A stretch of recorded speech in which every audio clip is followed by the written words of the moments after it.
famous men. The shortest protocol I know, after having worked in the federal government for many years, is the protocol you use when you introduce the President of the United States.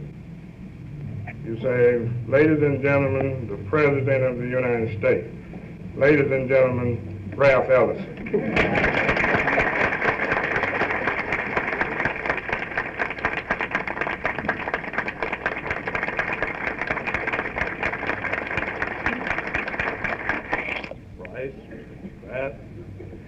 William Levi Dawson, and fellow Tuskegeans. I hope it isn't lost upon you that something rather natural is happening, which is at the same time a little unexpected, if we consider the reputation of Tuskegee. Here, a very great composer, a master of choral music, is being honored by a fellow who studied under him, who went to Tuskegee because there was a man named Dawson there who, since this seems to be a part of the tradition and it actually happens, rode freight trains, it's too far to walk then, to get to a place where there was musical excellence, where there was a tradition of musical creativity. Most people didn't think about it in those terms, and yet it was there. It was there, I suspect, before Mr. Dawson graduated and returned to work his wonders on the scene. But it was there as a deep tradition, one which bathed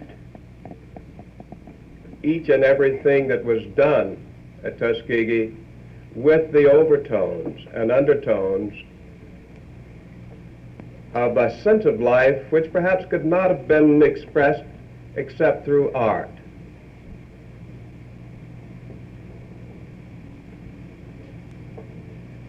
It was there, perhaps out of the sheer desperate need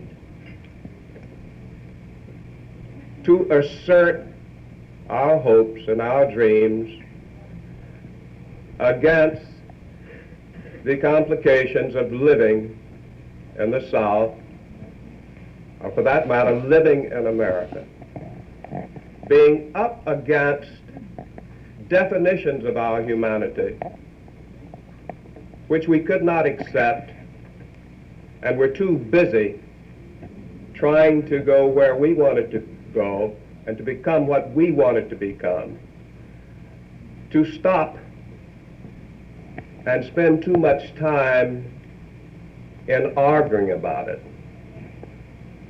But the assertion of our own sense of life, the insistent drive to define human hope in the United States, not through avoiding those aspects of reality, and especially of our condition, which were brutal and dehumanizing, but to take that too as part of the given scene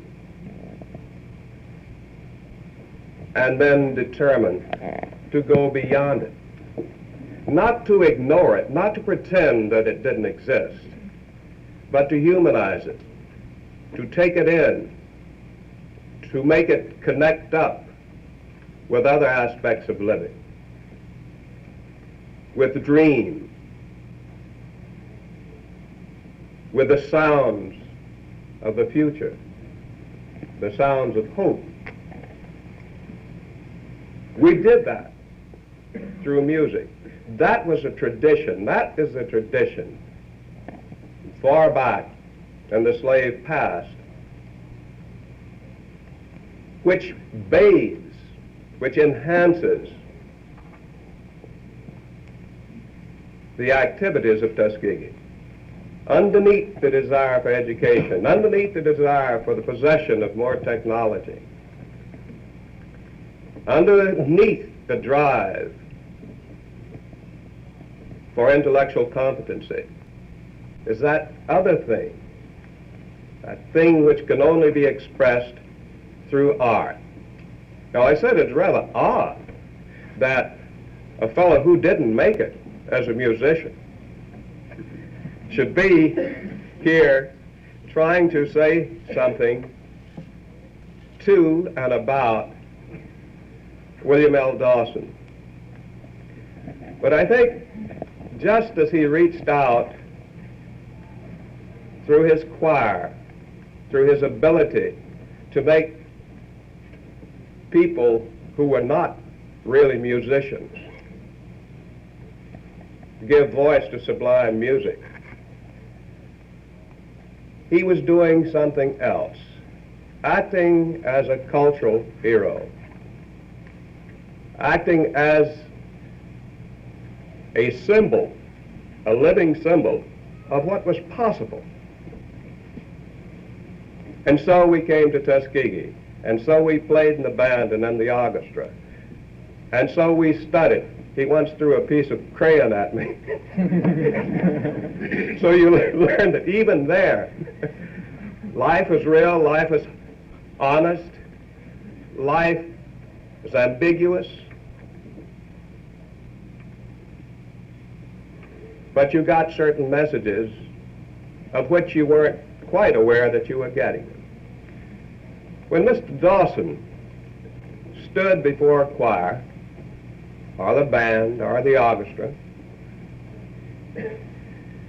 you had the sense that you were dealing with realities beyond yourself, that you were being asked to give yourself to meanings which were undefinable, except in terms of music, and except in terms of musical style.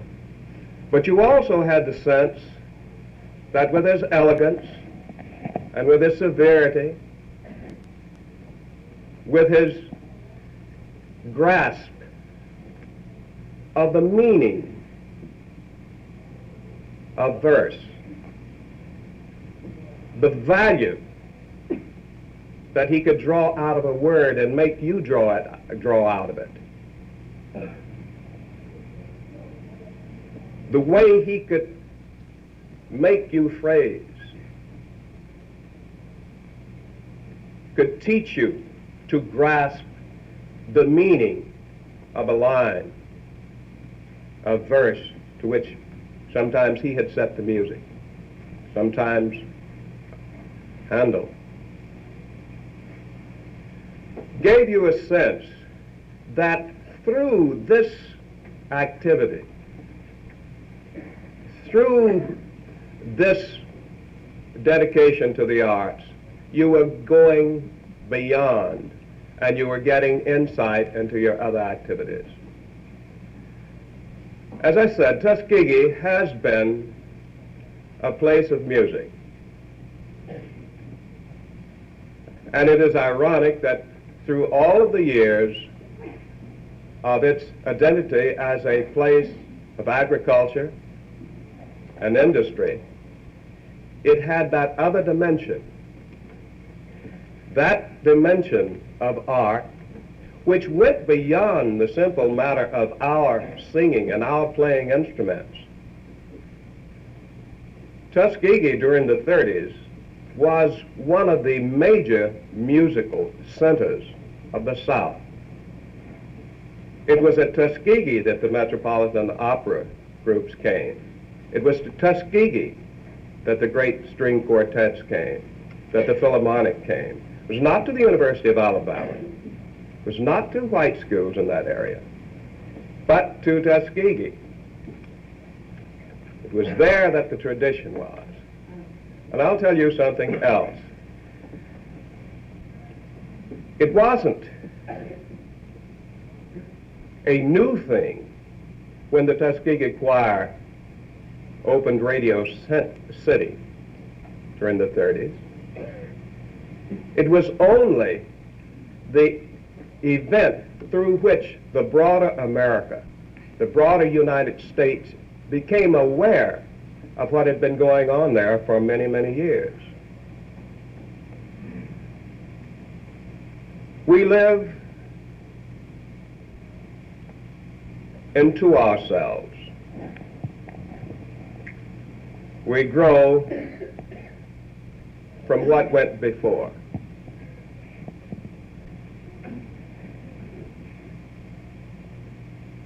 What comes after us depends upon what we do in preserving that which we shared and which has been handed over into our keeping.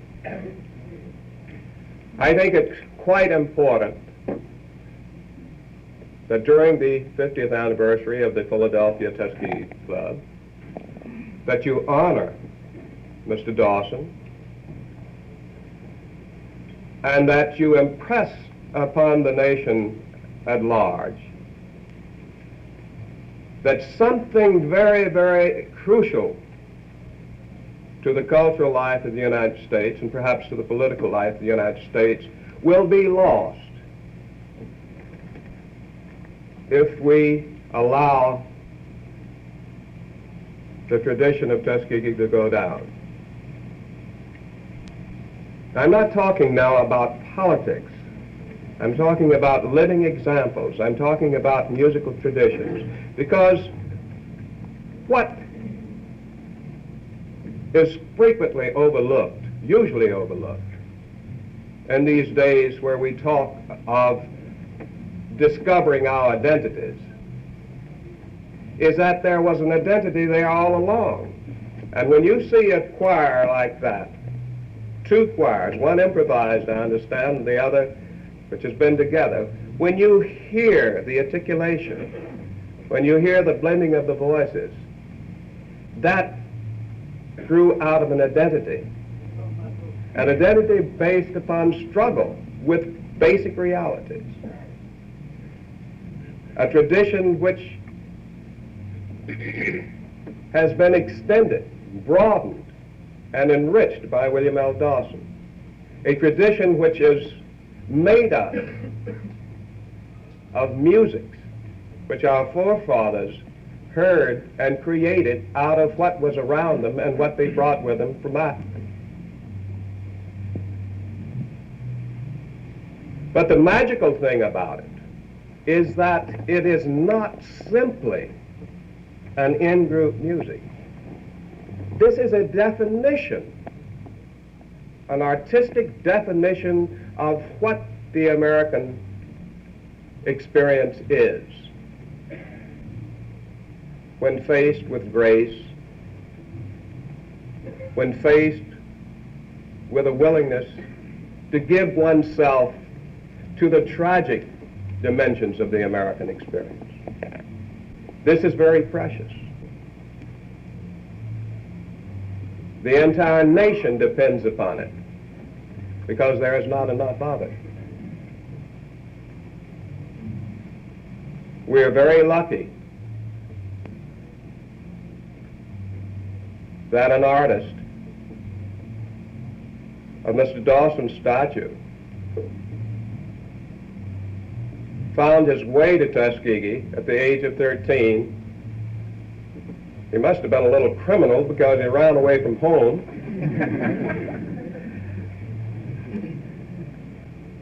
But spent many years there and received the basis of his musical training at Tuskegee. Some years ago, in speaking with a group of my white colleagues, along with another Tuskegean. We were talking about the writings of Joyce and Eliot and Pound, and all of a sudden Albert Murray said, "Well, Ralph, aren't you glad that we discovered these people at Tuskegee and for ourselves?" And yes, I was glad, because now I can never read the poetry of those poets without associating it with Tuskegee, without seeing the magenta skies at dusk in summer, without seeing the clock in Whitehall. I must say that I was a fellow who used to wake Dr. Bryce up when I was there, because I was a trumpeter, and used to stand out there early in the morning and blow first call. And most of the time I put you to bed too. The tradition, the place, the associations, the sense of discovering that which is ever new, and the old, and the continuing, the abiding. This is one of the roles of the artist. If you can't spell it out, and some of these things cannot be spelled out in words, but they can be felt, they can be grasped, they can enter you, they can animate your body, and thus animate your mind. This is a great gift. We are very fortunate that such a man as Mr. Dawson has touched so many of our lives. Through his dedication to art, he's made it possible for me, for instance, to be as dedicated and disciplined about literature. I'm sure the same is true for most of you who have been taught by it and touched by it. This is a secret of education, which goes beyond grades, which goes beyond even brilliance of mind. This is a secret of the place and the people and the times, and that deep art of music, which is far more important to us than such poor critics as I have been able to spell out.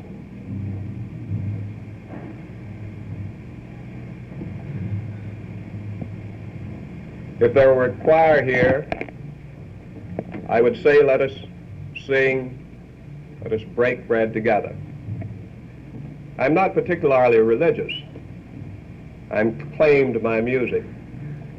I was claimed by William L. Dawson.